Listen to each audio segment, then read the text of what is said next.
Hello guys, welcome to wise winner. आज हम पढ़ते हैं मल्हार की पाठ्य पुस्तक में पाठ 6 को, मेरी माँ। चलिए आगे बढ़ते हैं। अब आता है पाठ 6। इसमें बोला गया मेरी माँ। चैप्टर का नाम क्या है? मेरी माँ। तो पहले हम ये पढ़ते हैं। श्री राम प्रसाद बिस्मिल बड़े होनहार नौजवान थे, गजब के शायर थे, देखने में भी बहुत सुंदर थे, योग्य बहुत थे, जानने वाले कहते हैं कि यदि किसी और जगह या किसी और देश या किसी और समय पैदा हुए होते तो सेनाध्यक्ष बनते। यह कहना है हमारे देश के प्रसिद्ध स्वतंत्रता सेनानी भगत सिंह का बिस्मिल के बारे में। रामप्रसाद बिस्मिल का जन्म हुआ उस समय भारत पर अंग्रेजों का आधिपत्य था। बिस्मिल छोटी सी वायु से ही भारत की स्वतंत्रता के लिए अंग्रेजों से लड़ते रहे। अंग्रेजों ने उन्हें जेल भेज दिया और फांसी की सजा दे दी। जेल में भी उन्होंने अंग्रेजों के अनेक अत्याचार सहे। जेल में रहते रहते ही उन्होंने चोरी छिपे अपनी आत्मकथा लिखी और अंग्रेजों से बचते बचाते जेल से बाहर बेचते रहे। उनके साथियों ने उसे प्रकाशित भी करवा दिया। इसका नाम रखा गया निज जीवन की एक छटा। इस पुस्तक ने अंग्रेजों के होश उड़ा दिए। लोगों में अंग्रेजों के विरुद्ध क्रोध और बढ़ गया। इस तरह इस आत्मकथा के कारण अंग्रेज बिस्मिल को फांसी देने के बाद भी उन्हें हरा ना सके। इस आत्मकथा के माध्यम से आज भी बिस्मिल हमारे मस्तिष्क में जीवित हैं। आज भी यह आत्मकथा लोगों को प्रेरित करती है। क्या आप भी उनकी आत्मकथा को पढ़ना चाहते हैं? क्या कहा? हाँ, तो यहाँ प्रस्तुत है उसी आत्मकथा का एक अंश। जैसे अब इसमें क्या बोला गया है? श्री राम प्रसाद बिस्मिल बड़े ही होनहार, मतलब होनहार नौजवान थे, गजब के शायर थे, देखने में भी बहुत सुंदर थे, वो योग्य भी बहुत थे, जाने वाले, मतलब उन्हें जानने वाले, मतलब ये बोलते थे कि यदि किसी और जगह या किसी और देश या किसी और समय ये पैदा होते तो सेनाध्यक्ष होते। जानने वाले ये बोलते थे उन्हें, मतलब वो बहुत ही होनहार, मतलब बहुत ही तेज थे। सेनाध्यक्ष होते अगर जानने वाले यही बोलते थे उनके। यह कहना है कि हमारे देश के प्रसिद्ध स्वतंत्रता सेनानी जो थे, मतलब भगत सिंह जो थे, बिस्मिल के बारे में। राम प्रसाद बिस्मिल का जन्म जब हुआ उस समय भारत का अंग्रेजों का आधिपत्य था। मतलब उनका जन्म जब हुआ जब भारत पर अंग्रेजों का आधिपत्य। बिस्मिल छोटी सी आयु से ही भारत की स्वतंत्रता के लिए अंग्रेजों से लड़ते, मतलब जब छोटी सी उम्र के थे जब से ही वो स्वतंत्रता के लिए लड़ते रहते थे। अंग्रेजों ने उन्हें जेल भेज दिया, फांसी की सजा दे दी। जेल में भी उन्होंने अंग्रेजों के अनेक अत्याचार सहे। मतलब जब वो छोटी सी उम्र के थे, लड़ते थे, फिर भी जो अंग्रेज जो थे उन्होंने उनको जेल भी भेज दिया, फांसी की सजा भी सुना दी थी। लेकिन जेल में भी उन्होंने क्या करा, अंग्रेजों के अनेक अत्याचार सहते रहे, लेकिन वे अपनी हिम्मत नहीं हारी। जेल में भी उन्होंने पता है क्या करा, चोरी छिपे आत्मकथा लिखी, अपनी आत्मकथा लिखी और अंग्रेजों से बचते बचते जेल से बाहर आ गए। मतलब जेल से जो अपनी आत्मकथा लिखते थे उनको भेजते थे बचते बचाते, लेकिन उनके साथियों ने उन्हें प्रकाशित भी करवा दिया। मतलब उनके साथी जो थे उन्हें प्रकाशित भी करवा दिया था उनको। इनका नाम रखा गया निज जीवन की एक छटा। उनका नाम क्या रखा गया था, निज जीवन की एक छटा।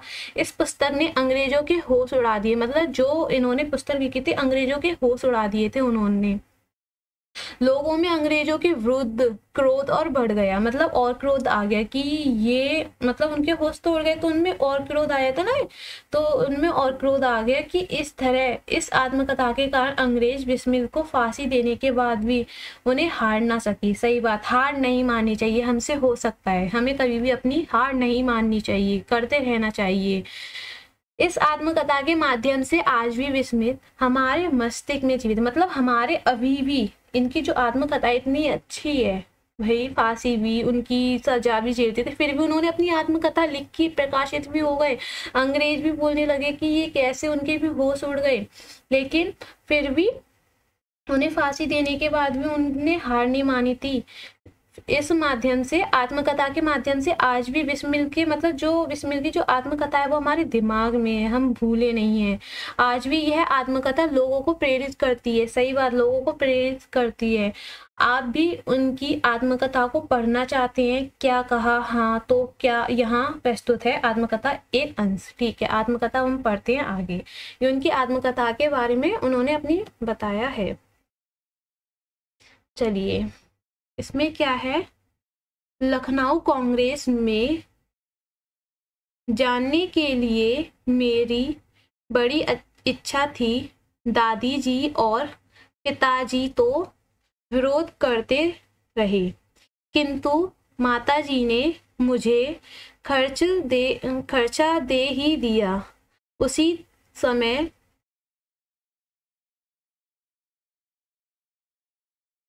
समय शाहजहाँपुर में सेवा समिति का अंश हुआ था। मैं बड़े उत्साह के साथ सेवा समिति में सहयोग देता था। पिताजी और दादाजी को मेरे इस प्रकार के कार्य अच्छे ना लगते थे, किंतु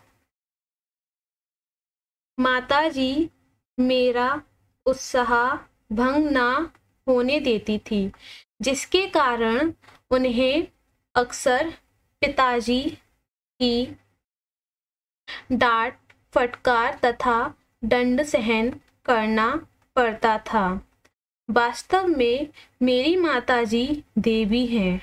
मुझ में जो कुछ जीवन तथा साहस आया, वह मेरी माताजी तथा गुरुदेव श्री सोमदेव जी की कृपाओं का ही परिणाम है। दादाजी और माताजी मेरे परिवार के लिए बहुत अनुरोध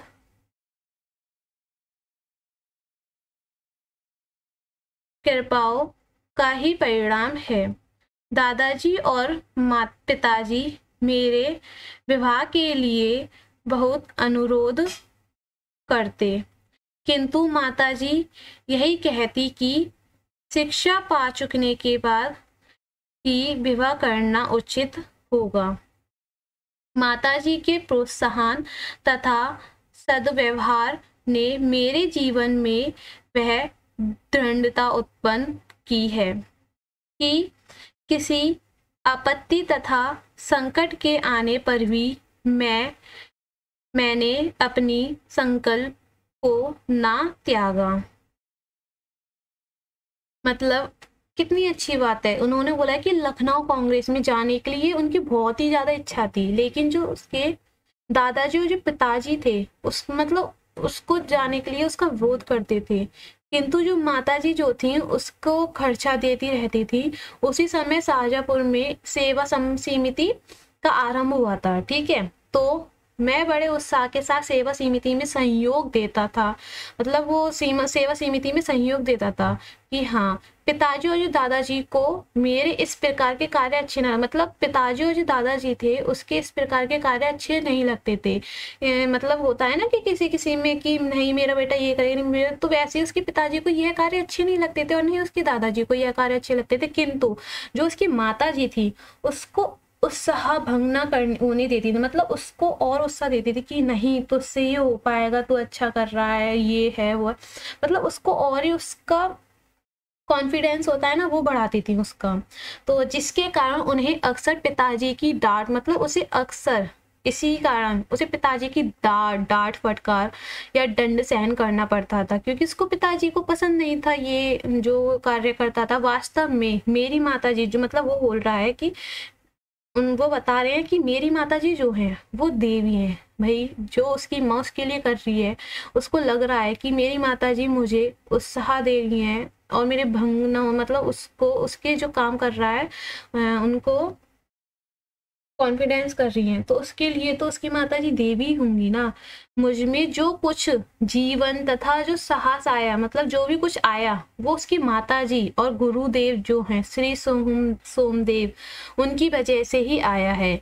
दादाजी और पिताजी मेरे विवाह के लिए बहुत अनुरोध थे। मतलब जो दादाजी और उसके पिताजी थे वो चाहते थे कि इसका विवाह हो जाए, लेकिन दादाजी और पिताजी मेरे विवाह के, मतलब इसका विवाह हो जाए। किंतु जो उसकी माँ जो थी वो कहती थी कि जब तक शिक्षा पूरी नहीं हो जाती तब तक इसका विवाह नहीं होगा। लेकिन माताजी के प्रोत्साहन तथा सद्व्यवहार ने मेरे जीवन में वह दृढ़ता उत्पन्न की। किसी आपत्ति तथा संकट के आने पर भी मैंने अपने संकल्प को ना त्यागा। मतलब बोलते हैं ना कि जब तक ये पढ़ाई नहीं कर लेता तब तक इसका विवाह नहीं होगा।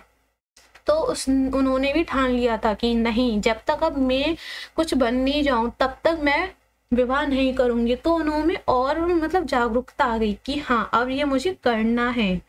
तो इसमें क्या बोल रखा है, एक समय मेरे पिताजी दीवानी मुकदमे में किसी पर दावा करके वकील से कह गए थे कि जो काम हो वह मुझसे करा ले।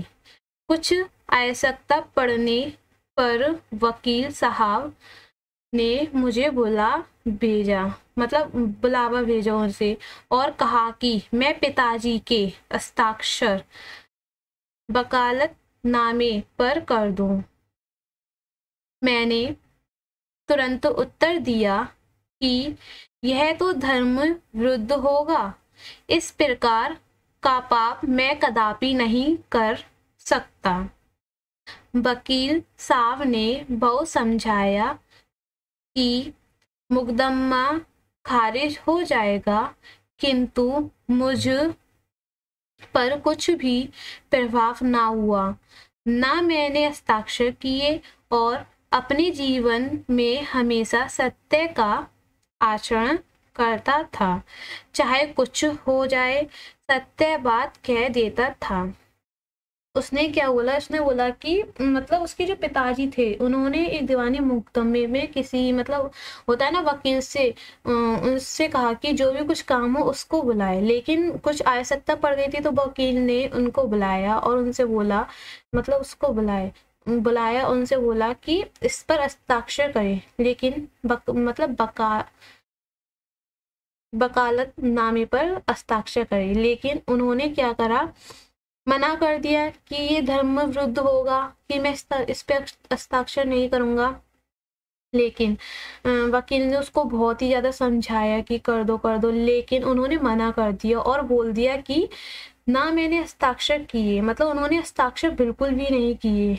और वो बोले कि सत्य आचरण करता है, मतलब वो सत्य का ही साथ देते हैं चाहे कुछ भी हो जाए, लेकिन सत्य बात कह देते हैं। ठीक है, अब 11 वर्ष की उम्र में माताजी विवाह कर शाहजहाँपुर आई थी। उस समय वह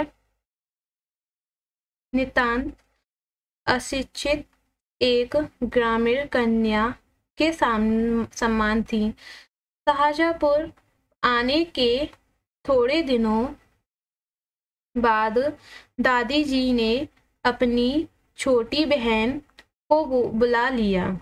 उन्होंने माताजी को गृह कार्य की शिक्षा दी। थोड़े दिनों में माताजी ने घर के सब काम काज को समझ लिया और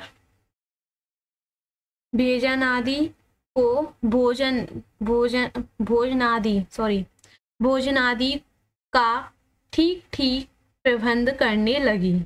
मेरे जन्म होने के 5 या 7 वर्ष बाद उन्होंने हिंदी पढ़ना आरंभ किया। पढ़ने का शौक उन्हें खुद ही पैदा हुआ था। मोहल्ले की सखी सहेली जो घर पर आया करती थी, उन्हीं में जो शिक्षित थी, माताजी उनसे अक्षर बोध करती। इस प्रकार घर का सब काम कर चुकने के बाद जो कुछ समय मिल जाता उसमें पढ़ना लिखना करती। परिश्रम के फल से थोड़े दिनों में ही वह देवनागरी पुस्तकों का अध्ययन करने लगी। मेरी बहनों की छोटी आयु में माताजी ही शिक्षा दिया करती थी। जब से मैंने आर्य समाज में प्रवेश किया, माताजी से खूब वार्तालाप होता। उस समय की अपेक्षा अब उनके विचार भी कुछ उदार हो गए हैं। यदि मुझे ऐसी माता ना मिलती तो मैं भी अति साधारण मनुष्यों की भांति संसार चक्र में फंसकर जीवन निर्वाह करता। शिक्षादि के अतिरिक्त क्रांतिकारी जीवन में भी उन्होंने मेरी वैसी ही सहायता की है जैसी मेजनी को उनकी माता ने की थी। माताजी का सबसे बड़ा आदेश मेरे लिए यही था कि किसी की प्राण हानि ना हो।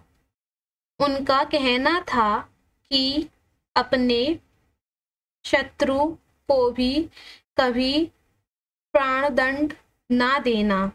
उनके इस आदेश की पूर्ति करने के लिए मुझे मजबूरन 2-1 बार अपनी प्रतिज्ञा भंग करनी पड़ी थी। मतलब अब इसको हम अच्छे से समझते हैं इसमें क्या बोला गया है। ठीक है, यहाँ से समझते हैं। 11 वर्ष की उम्र में माताजी विवाह कर शाहजहाँपुर में आई थी। मतलब जब उसकी माता 11 वर्ष की थी तब उनका विवाह हो गया था, तब वो विवाह करके शाहजहाँपुर में आई थी। उस समय वह नितांत अशिक्षित एक ग्रामीण कन्या के समान थी। मतलब जब वो उस समय जो था, मतलब उस जमाना जो था, वो एक नितांत मतलब ऐसी साधारण व्यक्ति थी। वो पढ़ी लिखी तो नहीं थी, अशिक्षित थी, पढ़ी लिखी नहीं थी। अशिक्षित मतलब ना पढ़ा हुआ, वे पढ़ी हुई लिखी नहीं थी। एक ग्रामीण कन्या थी, एक साधारण ही कन्या थी। शाहजहाँपुर आने के थोड़े दिनों बाद दादाजी ने अपनी छोटी बहन को बुला लिया। मतलब जो उसके दादाजी शाहजहाँपुर के आने के बाद उसकी जो छोटी बहन थी उनको बुला लिया और उन्होंने माताजी को गृह कार्य की, मतलब माताजी को गृह कार्य की शिक्षा दी। मतलब उसको शिक्षा देने लगी कि गृह कार्य में ये क्या होता है, ऐसे क्या होता है। थोड़े दिनों में माताजी ने घर के सब कामकाज को समझ लिया। मतलब थोड़े ही दिन हुए थे उसमें ही जो माताजी उन्होंने उसके मतलब सारे कामकाज समझ लिए थे कि ऐसी चीज ऐसे होती है। और भोजन आदि मतलब उन्होंने अच्छे से भोजन भी समझ लिया था। ठीक प्रबंध करने लगी, मतलब अच्छे से करने लगी। मेरे जन्म होने के 5 या 7 वर्ष बाद उन्होंने हिंदी पढ़ना आरंभ किया। मतलब जब उनका जन्म हुआ तो उनके जन्म के बाद ही उन्होंने 5 या 7 वर्ष बाद ही उसकी माता ने हिंदी पढ़ना शुरू कर दिया था। पढ़ने का शौक उन्हें खुद ही पैदा हुआ था।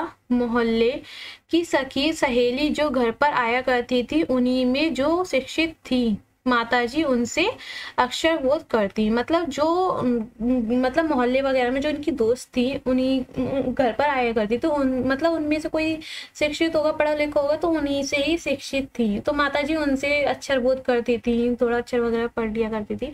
इस प्रकार घर का सब काम कर चुकने के बाद जो कुछ समय मिल जाता, उस मतलब उसमें पढ़ना लिखना करती। मतलब जो भी खाना वगैरह ये घर का जो भी काम होता था, उसमें से समय बच जाता तो पढ़ना लिखना करती थी। परिश्रम के फल से थोड़े दिनों में ही वह देवनागरी पुस्तकों का अध्ययन करने लगी। मतलब जब वो पढ़ने लगी, परिश्रम के फल मतलब थोड़े ही दिन बाद भी देवनागरी पुस्तकों का अध्ययन करने लगी थी। मेरी बहनों को छोटी आयु में माताजी ही शिक्षा दिया करती। मतलब जो माताजी से छोटी सी, मतलब माताजी से छोटी थी, उनको माताजी ही शिक्षा दिया करती थी। अपनी बहन वगैरह मतलब ऐसे ही देते ना कि हम पढ़ लिख लिए, अब हम दूसरों को पढ़ाएंगे, वैसे ही। तो जब से मैंने आर्य समाज में प्रवेश किया, जब से ही उन्होंने आर्य समाज में प्रवेश कर लिया, माताजी से खूब वार्तालाप होता, मतलब बहुत ही ज्यादा बात होती रहती थी। उस समय की अपेक्षा अब उनके विचार भी कुछ उदार हो गए हैं। यदि मुझे ऐसी माता ना मिलती तो मैं अति साधारण मनुष्य की भांति संसार चक्र में फंसकर जीवन निर्वाह करता। मतलब अगर उसे ऐसी माताजी ना मिलती तो वे एक साधारण मनुष्य होता। वो भी क्या होता कि पढ़ लिख नहीं पाता, ऐसे विवाह कर लेता, मतलब छोटी सी उम्र में होता है ना। उसकी माताजी अच्छी थी, इसलिए वो भी अच्छे से पढ़ लिख रहा है, समझ रहा है। अब इसमें जैसी मेजनी को उनकी माता ने की थी, माताजी का सबसे बड़ा आदेश मेरे लिए यही था कि किसी की प्राण हानि ना हो। मतलब किसी की प्राण हानि मतलब कोई मारा ना जाए, मतलब ऐसी प्राण हानि ना हो। उनका कहना था कि मतलब उनका कहना यह था कि शस्त्र मतलब जो छात्रा हैं, कभी प्राण दंड ना देने चाहिए। मतलब उनको कभी भी प्राण दंड ना, मतलब मरने का दंड नहीं देना चाहिए। उनके इस आदेश की पूर्ति करने के लिए मुझे मजबूर दो एक बार अपनी प्रतिज्ञा भंग करने। मतलब उसको कुछ आदेश की, उन्होंने आदेश दिया था लेकिन उसकी कुछ मजबूरी थी, उसने वो भंग कर दी थी 2-1 बार।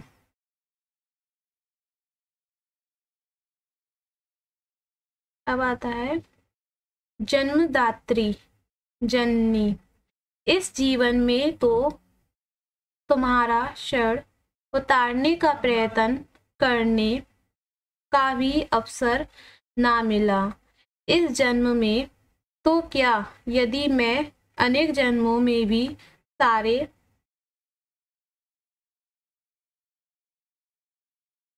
जीवन प्रयत्न करूं तो भी तुमसे उछड़ नहीं हो सकता। जिस प्रेम तथा दृढ़ता के साथ तुमने इस तुच्छ जीवन का सुधार किया है, वह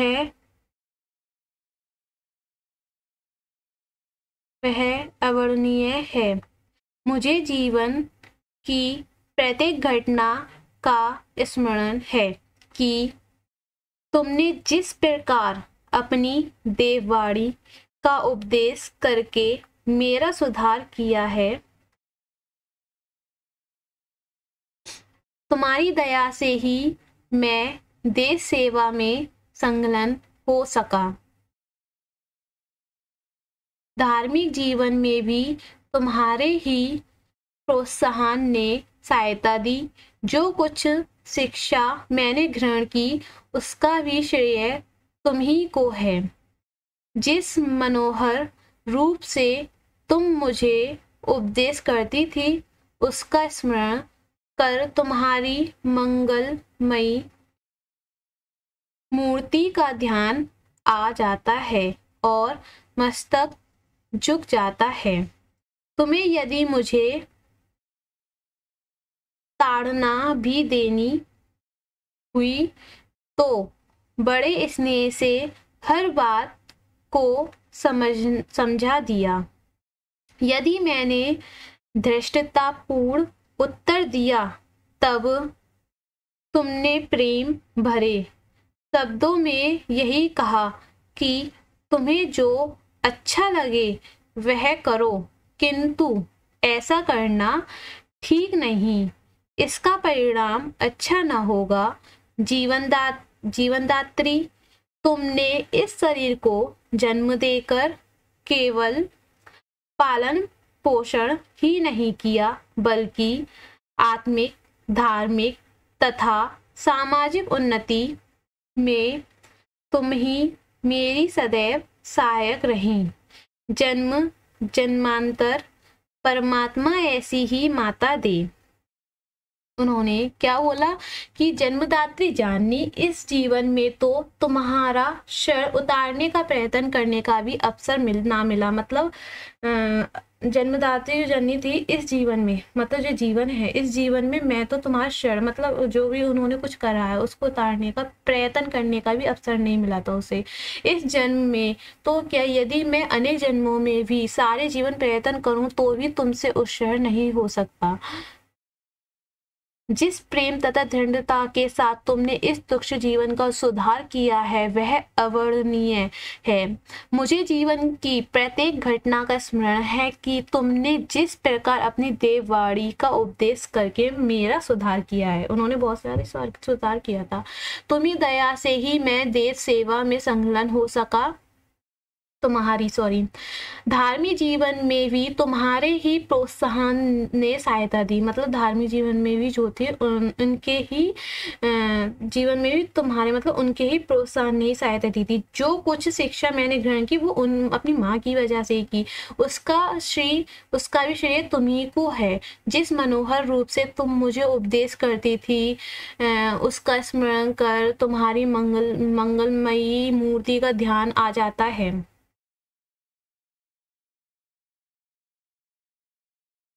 और मस्तक झुक जाता है। तुम्हें यदि मुझे ताड़ना भी देनी हुई तो बड़े स्नेह से हर बात को समझा दिया। यदि मैंने दृष्टतापूर्ण उत्तर दिया तब तुमने प्रेम भरे शब्दों में यही कहा कि तुम्हें जो अच्छा लगे वह करो, किंतु ऐसा ना करना ठीक नहीं। मतलब जो उसको अच्छा लगे वही करे, मतलब ऐसा कुछ गलत ना करे जो मतलब सबके लिए अच्छा ना हो तो उसके लिए भी अच्छा ना हो, इसका परिणाम अच्छा ना होगा। जीवनदात्री, तुमने इस शरीर को जन्म देकर केवल पालन पोषण ही नहीं किया बल्कि आत्मिक, धार्मिक तथा मतलब उसकी माँ ने जो श्री राम प्रसाद बिस्मिल थे उनको जन्म देकर या उसका पालन पोषण करके ही मतलब ये सब चीज नहीं किया। उन्होंने बहुत सारी चीजें दी जैसे कि आत्मिक, धार्मिक, सामाजिक उन्नति, ये सब चीजों में उनको प्रोत्साहन के मतलब उनकी और कॉन्फिडेंस बढ़ाया। तुम ही मेरी सदैव सहायक रही। जन्मांतर परमात्मा ऐसी ही माँ दे। मतलब उन्होंने कहा, श्री राम प्रसाद बिस्मिल जो थे उन्होंने कहा कि ऐसी ही माँ सबको दे जन्म जन्म तक। अब इसमें क्या बोला गया है, महान से महान संकट में भी तुमने मुझे अधीर नहीं होने दिया। सदैव अपनी प्रेम भरी बाणी को सुनाते हुए मुझे सांत्वना देती रही। तुम्हारी दया की छाया में मैंने अपने जीवन भर में कोई कष्ट अनुभव ना किया। इस संसार में मेरी किसी भी भोग विलास तथा ऐश्वर्य की इच्छा नहीं, केवल एक इच्छा है, वह यह कि एक बार श्रद्धापूर्वक तुम्हारे चरणों की सेवा करके अपने जीवन को सफल बना लेता, किंतु यह इच्छा पूर्ण होती नहीं दिखाई देती और तुम्हें मेरी मृत्यु की दुख भरी खबर सुनाई जाएगी। माँ, मुझे विश्वास है कि तुम यह समझकर धैर्य धारण करोगी कि तुम्हारा पुत्र माताओं की माता या भारत माता की सेवा में अपने जीवन को बलि देवी की भेंट कर गया। भेंट मतलब भेंट, और उसने तुम्हारी कोख कलंकित ना की। अपनी प्रतिज्ञा पर दृढ़ रहा। जब स्वाधीन भारत का इतिहास लिखा जाएगा तो उसके किसी पृष्ठ पर उज्जवल अक्षरों में तुम्हारा भी का नाम लिखा जाएगा। गुरु गोविंद सिंह जी की धर्मपत्नी ने जब अपने पुत्रों की मृत्यु की खबर सुनी तो बहुत प्रसन्न हुई थी और गुरु के नाम पर धर्म रक्षार्थ अपने पुत्रों के बलिदान पर मिठाई बांटी थी। जन्मदात्री वरदों की अंतिम समय भी मेरा हृदय किसी प्रकार विचलित ना हो और तुम्हारे चरण कमलों को प्रणाम कर मैं परमात्मा का स्मरण करता हुआ शरीर त्याग करूं। मतलब इसमें बोला है कि महान से महान संकट में भी तुमने मुझे अधीन नहीं होने दिया। मतलब जो बहुत ही ज्यादा उसकी परिस्थितियां आई फिर भी उसको अनकॉन्फिडेंस नहीं होने दिया, कॉन्फिडेंस ही होने दिया। सदैव अपनी प्रेम भरी बाणी को सुनाते हुए मुझे साधना देती रही। मतलब प्रेम भरी कहानियों से सुनाती रही, उसको दुख भरी कहानियों से मेरे साथ ये मतलब ऐसे नहीं सुनाया, उसे ये दिखाया कि हाँ मैं खुश हूँ, भले ही वो दुख में हो लेकिन वो खुश नहीं। तुम्हारी दया की छाया में मैंने अपने जीवन भर में कोई कष्ट अनुभव ना किया। इस संसार में मेरी किसी भी भोग विलास तथा ऐश्वर्य की इच्छा नहीं थी। मतलब उनकी ऐसी कोई इच्छा नहीं थी, केवल एक इच्छा थी कि वह कि एक बार श्रद्धा पूर्वक तुम्हारे चरणों की सेवा करके अपने जीवन को सफल बनाना। मतलब उनकी एक इच्छा थी कि उनके श्रद्धा पूर्वक उनकी चरणों की पैरों की मतलब चरणों की सेवा करके अपने जीवन को सफल बना लेता, उनको छू लेता। किंतु इस इच्छा पूर्ण होती नहीं दिखाई देती और तुम्हें मेरी मृत्यु की दुख भरी खबर सुनाई जाएगी। मतलब वो बोल रहे हैं ना कि वो तो जेल वगैरह में अंग्रेजों ने कर रखा है, तो अपनी आत्मकथा बता रहे हैं कि तुम्हें मेरी मृत्यु की दुख भरी खबर सुनाई जाएगी। माँ, मुझे विश्वास है कि तुम यह समझ कर धैर्य धारण करोगी कि तुम्हारा पुत्र माताओं की माता या भारत माता की सेवा में बलि देवी की भेंट कर रहा है। मतलब ये समझ लेना, वो अपनी माता से बोल रहा है कि ऐसे समझ लेना। और उसने तुम्हारी को कंक्रीट मतलब खाली नहीं करी, ये बोल रहा है कि अपनी प्रतिज्ञा पर दृढ़ रहा। जब स्वाधीन भारत का इतिहास लिखा जाएगा, मतलब जो स्वाधीन भारत का जो इतिहास लिखा जाएगा उसके किसी पृष्ठ पर उज्जवल अक्षरों में तुम्हारा भी नाम मतलब उसकी माता का भी नाम लिखा जाएगा। गुरु गोविंद सिंह जी की धर्मपत्नी ने जब अपने पुत्रों की मृत्यु की खबर सुनी तो बहुत प्रसन्न हुई थी और गुरु के नाम और धर्म रक्षार्थ अपने पुत्रों के बलिदान पर मिठाई बांटी थी।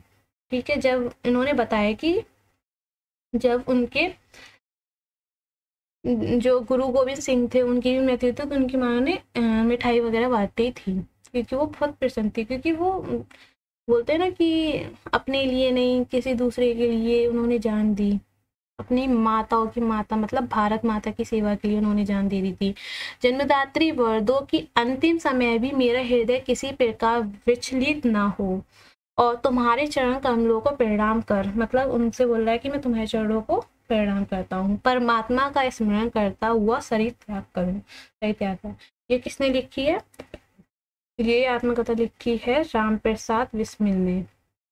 इसकी आत्मकथा है ये राम प्रसाद बिस्मिल की, बहुत अच्छी रामकथा है। Thank you.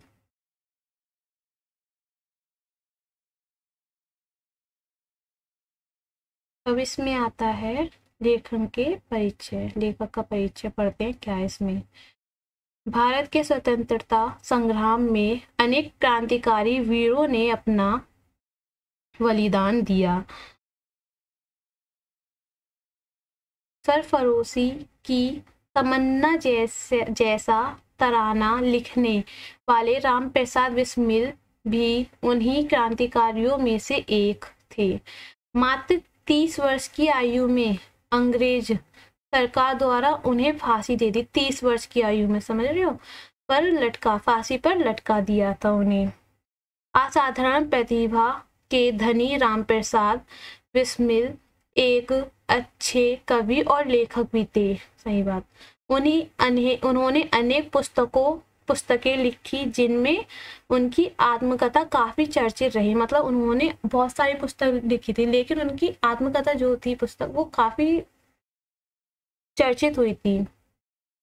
मेरी माँ उनकी आत्मकथा का ही एक अंश है। क्या है उनकी आत्मकथा का एक अंश? मेरी माँ। Thank you. चैनल को लाइक शेयर एंड सब्सक्राइब।